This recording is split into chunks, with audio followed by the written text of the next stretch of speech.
आदरणीय आतो जी, सुनने से मिलती है तन मन को शीतलता, ऐसी सर्वव्यापी ध्वनि ओम को नमन।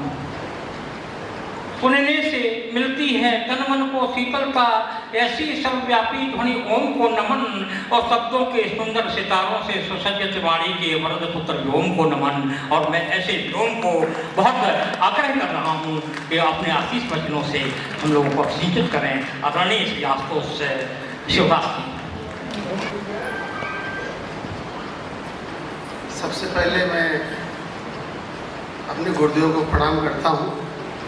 उसके उपरांत मंच पर उपस्थित सभी वरिष्ठ जनों को मेरा सादर नमन प्रणाम।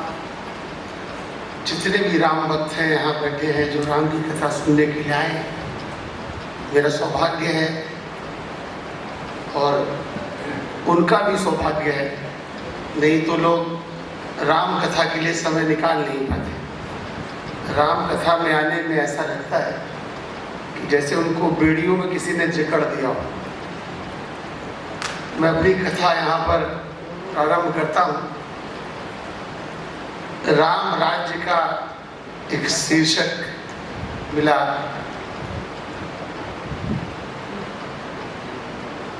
कहाँ से आया राम राज्य?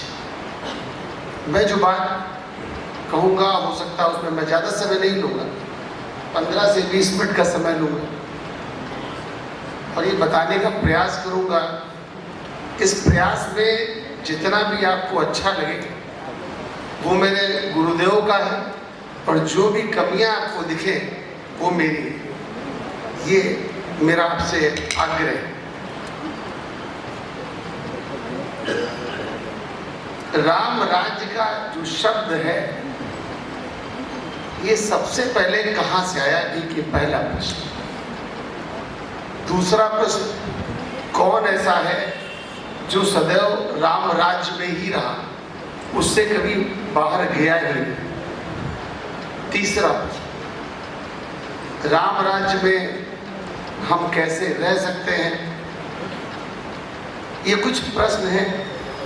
इन प्रश्नों को समझाने के लिए मैं कथा कहना चाहता हूँ, कहानी कहना चाहता हूँ। कथा बहुत पुरानी, सतरुद्र संहिता शिव पुराण, उसमें भगवान शिव, जिनको हम कहते हैं, 22वां कल्प चल रहा था और उस 22वें कल्प में भगवान शिव का नाम अघोर था। उसके पहले और भी कल्प हो चुके थे, उधर हम नहीं जाना चाहते हैं। अघोर भगवान राम में इतना डूब चुके थे कि उनको समाधि में भगवान राम के दर्शन हुए। उस दर्शन में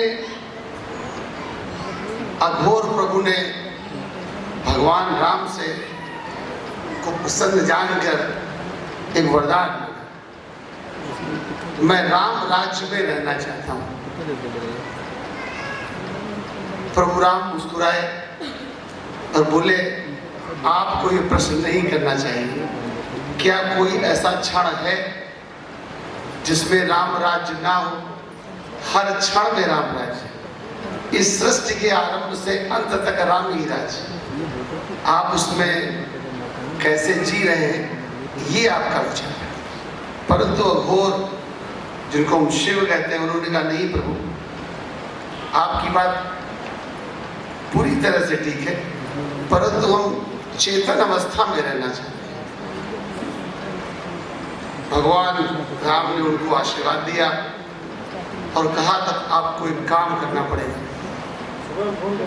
आपको मेरे राज्य में रहना है, मेरे साथ रहना है।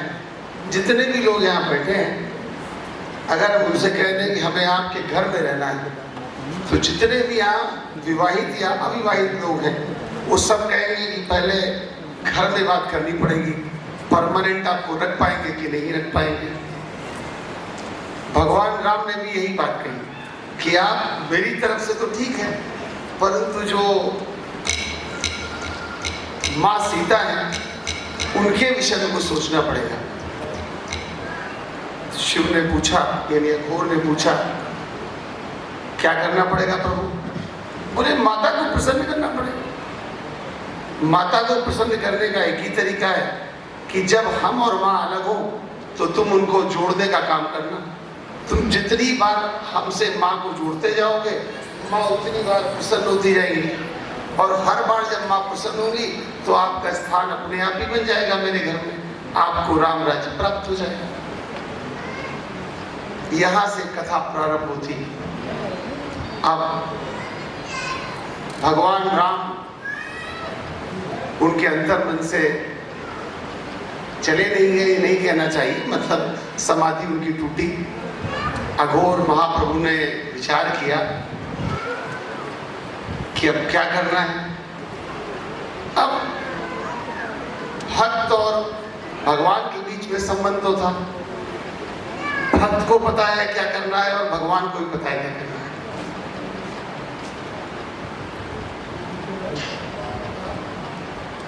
अघोर महाप्रभु को पता था कि भगवान राम का विवाह होना है, इस विवाह में अगर मेरी भूमिका सबसे महत्वपूर्ण हो तो इसमें कोई शंका नहीं है कि माता फिर हमको अपने से दूर नहीं रख पाएंगी।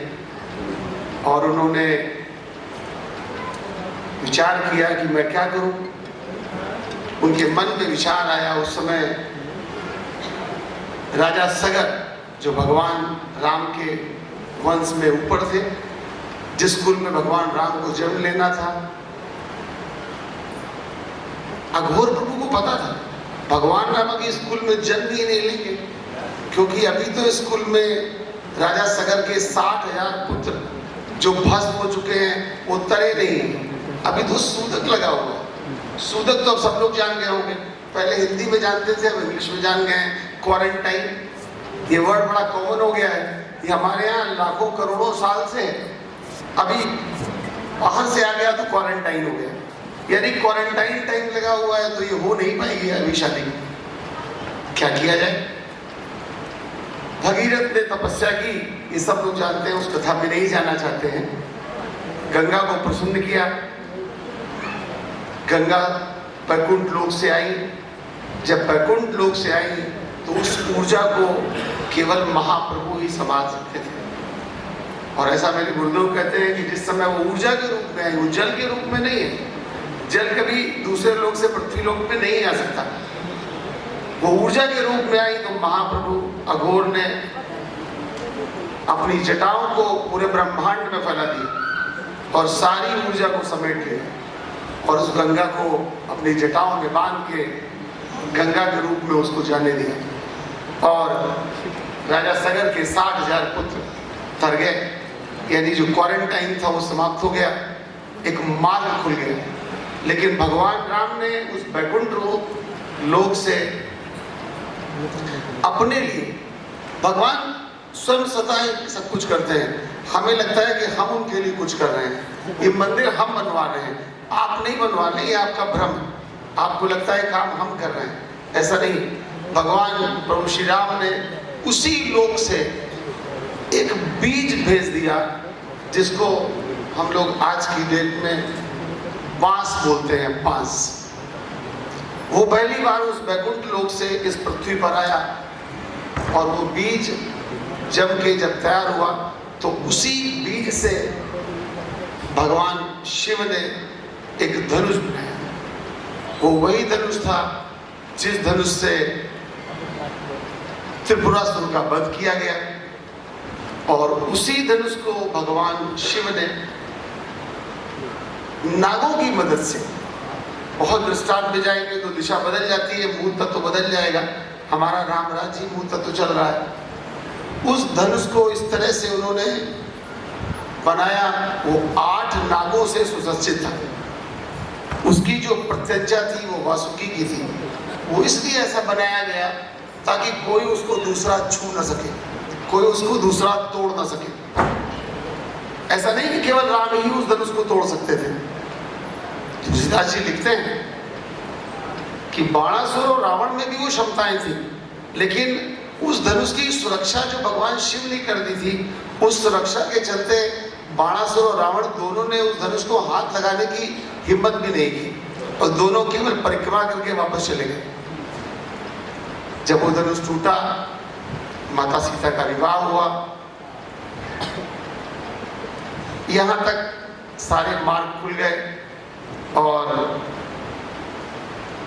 अघोर प्रभु के कारण माता सीता और प्रभु राम का मिलन हुआ। लेकिन यहां से बात आगे बढ़नी, भगवान शिव के 11वें रुद्र के रूप में हनुमान जी का जन्म हुआ, क्योंकि हनुमान जी को भी साथ रहना था। अब जब 11वें रुद्र के रूप में हनुमान जी ने जन्म लिया और हनुमान जी जब सीता माता और राम फिर अलग हो गए, तो फिर वही वरदान कि आपको जोड़ने का काम करना है। तो हनुमान जी वहां गए लंका, सबको ही पता है, और उन्होंने सीता जी का पता लगाया। अब सीता जी का पता लगाने के बाद सीता जी ने जो उनको आशीर्वाद दिया, उसके पहले वो कभी आशीर्वाद किसी को दिया ही नहीं गया था। सीता जी इतनी प्रसन्न हुई कि उन्होंने जो आशीर्वाद दिया कि अजर अमर गुण निधि सुत हो, ये आशीर्वाद कभी किसी को नहीं दिया गया। कोई ये ना सोचे कि अमर होने का आशीर्वाद दिया ना, अमर तो इसके पहले भी 7 लोग अमर हैं।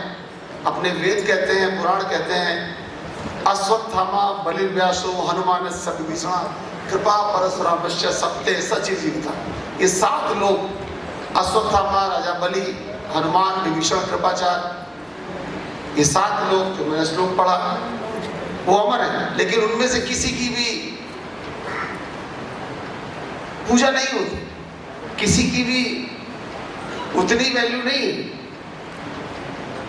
गुणनिधि सुत हो, इसमें जो शब्द गुणनिधि है, ये शब्द बहुत महत्वपूर्ण है, क्योंकि गुणनिधि तो भगवान राम स्वतः ही नहीं। भगवान राम के विषय में तुलसीदास जी लिखते हैं कि श्रुति पथ पालक धर्म धुरंधर, यानी जो राम है वो श्रुति यानी वेदों के हिसाब से चलने वाले हैं। श्रुति पथ पालक धर्म धुरंधर, गुणातीत यानी गुणों से अतीत है, गुणातीत और भोग पुरंदर, यानी वो इंद्र के समान भोग तो करते हैं लेकिन गुणों में लिप्त नहीं। जो स्वयं गुणों में लिप्त नहीं, वो हनुमान जी को आशीर्वाद दे रहे हैं कि गुण निधि हो जाओ, क्योंकि गुण निधि होने में बहुत समस्या है। ये गुण आदमी का पतन कर देता है। भगवान कृष्ण गीता के 14वें अध्याय में कहते हैं कि गुणों से मुक्ति नहीं मिलेगी तो आप प्राप्त नहीं कर सकते हो कोई भी गुण हो। भगवान कृष्ण कहते हैं संसार में 3 ही गुण हैं, सत्वम रजस्तम इति गुणा प्रकृति संभवा। सत रज तम 3 ही गुण से प्रकृति संभव है।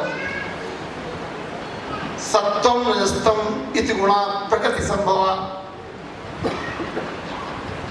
निबद्धन्ति महाबाहो, ये 3 गुण बांध देते हैं। निबद्धन्ति महाबाहो देही देहिन अव्ययम, जो अव्यय होने वाली, जो खर्च होने वाली आत्मा है, खर्च ना होने वाली आत्मा, अव्ययम जो खर्च नहीं होती है आत्मा, उस जीवात्मा को देह में ये बांध देते हैं, भले सत्गुण ही क्यों ना हो। लोग कहते हैं वो बहुत सात्विक है, ब्रह्म में न पढ़िएगा, धोखा हो जाएगा आपको। आप जरा मेरे एक प्रश्न का उत्तर दीजिए, अभी न दीजिए, विचार करिएगा। रावण ने शिव को प्राप्त किया, रावण ने ब्रह्मा को प्राप्त किया, इतने बड़े बड़े वरदान मांगे। आपको क्या लगता है, क्या विचार है आपका? क्या रावण, जिस समय रावण ने शिव को प्राप्त किया होगा, क्या रावण में सात्विक गुण नहीं होंगे? यदि सात्विक गुण नहीं होते, यदि रावण में उस समय सत का बल नहीं होता, तो शिव को प्राप्त नहीं कर सकता था। शिव को यदि उसने प्राप्त किया तो उसके पास सत का बल रहा होगा, भले उस समय तक रहा हो जिस कालखंड में उसने शिव को प्राप्त किया, और वो सत का बल इतना बढ़ गया कि वो संभाल नहीं पाया। को जन्मा जगमा समाही और प्रभुता पाई जाहि मद नहीं।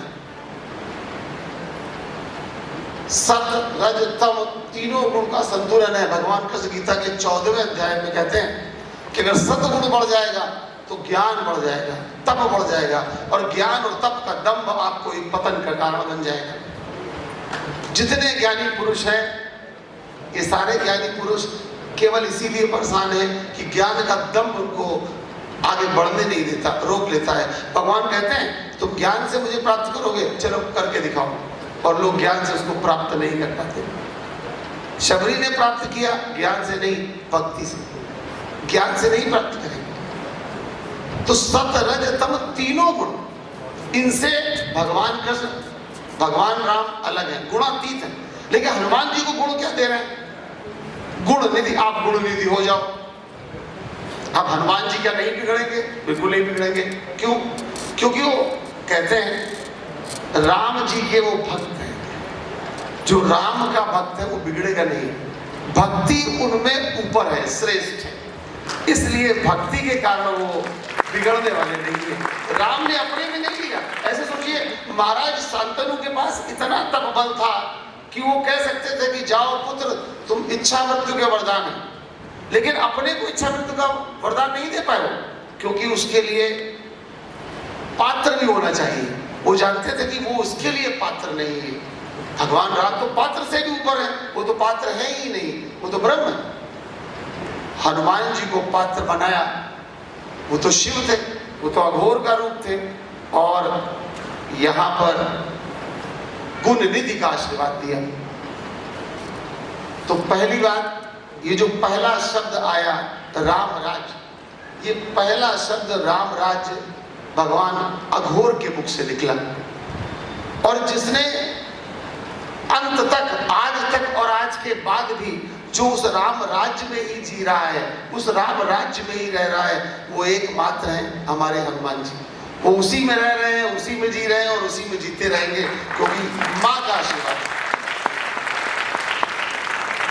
अब प्रश्न होता है कि क्या हम उसमें कभी जी सकते हैं? ये आध्यात्म व्यक्तिगत बात है। आध्यात्म आत्मा का विषय है, और आत्मा आपकी अपनी। हम आपकी उन्नति नहीं करा सकते। अपनी उन्नति हर व्यक्ति को अपना स्वतः ही करना पड़ेगा। ये आत्मा की उन्नति कैसे होगी? हम कैसे राम के राज्य में जी सकते हैं?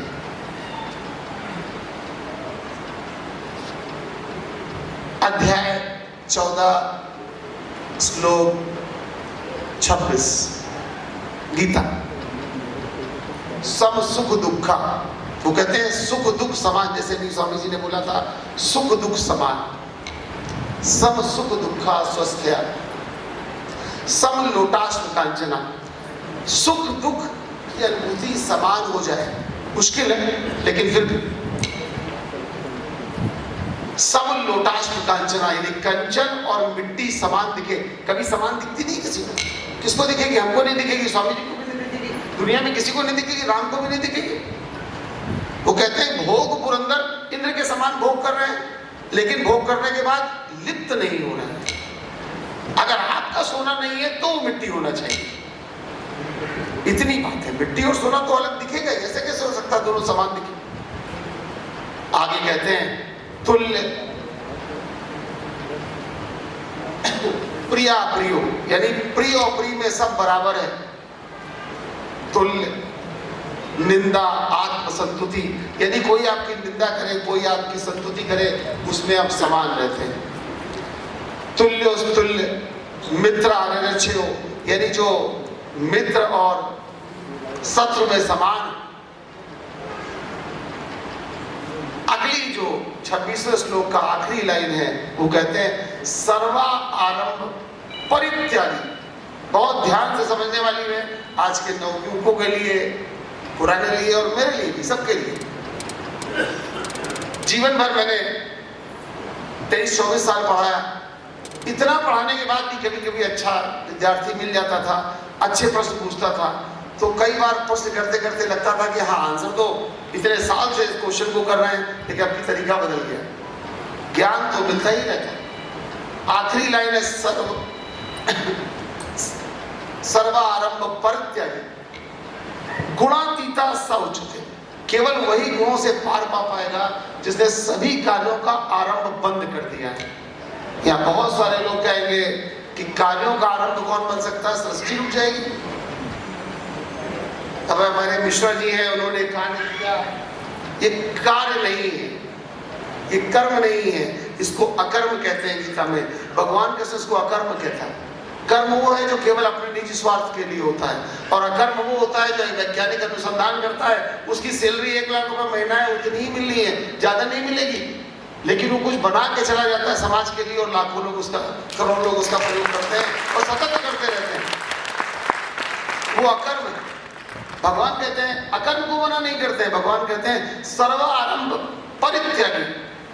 आप उन कार्यों का आरंभ छोड़ दें जो आप अपने लिए करते हैं, नहीं तो केवल आप अपना ही पेट भरते रहेंगे, समाज आगे बढ़ेगा ही नहीं। राम राज्य की कल्पना तो रहेगी, वो प्राप्त नहीं होगा। यदि राम राज्य की कल्पना करना चाहते हैं तो सारे के सारे कार्यों का आरंभ छोड़ दें और वो काम करें जिसमें सबका हित हो, आपका हित तो अपने आप ही हो जाएगा। तो सर्वा आरंभ परित्यागी गुणातीता सौच्चते, वही उच्च है, वही श्रेष्ठ है। तो अगर आप राम राज्य में जीना चाहते हैं, जैसे स्वामी जी ने कहा कि तो हर युग में राम राज्य, राम राज्य कभी एक विशेष समय की सीमा में बांध नहीं सकते। भगवान राम ने अघोर प्रभु से यही कहा कि राम राज्य कब नहीं था, ऐसा कौन क्षण है जो राम राज्य नहीं है। श्री कृष्ण श्री भगवत गीता में कहते हैं मेरे एक अंश से मम एकांशो इदम जगतम विस्तभ्य, मेरे अंश से ये पूरा ब्रह्मांड बना हुआ है, मुझसे नहीं बना, मेरे एक अंश से बना। तो उस राम से पूरा ब्रह्मांड बना है। राम राज्य हर समय अभी भी चल रहा है, जहां पर श्रेष्ठ लोग इस तरह काम करते हैं। ये सनातन मंदिर चेतना सोसाइटी, इन्होंने बहुत सारे मंदिरों का निर्माण किया, पुराने मंदिरों का जीर्णोद्धार किया, जितना मुझे ज्ञात है। ये सब राम के ही काज है, और जो राम के काज है उसी में राम राज्य है। तो मैं चाहता हूँ कि भविष्य में ऐसे राम राज्य के कार्य होते रहे। शुभकामनाएं हैं, भगवान करे मेरे गुरु का आशीर्वाद सबको प्राप्त हो। ओम नमः शिवाय।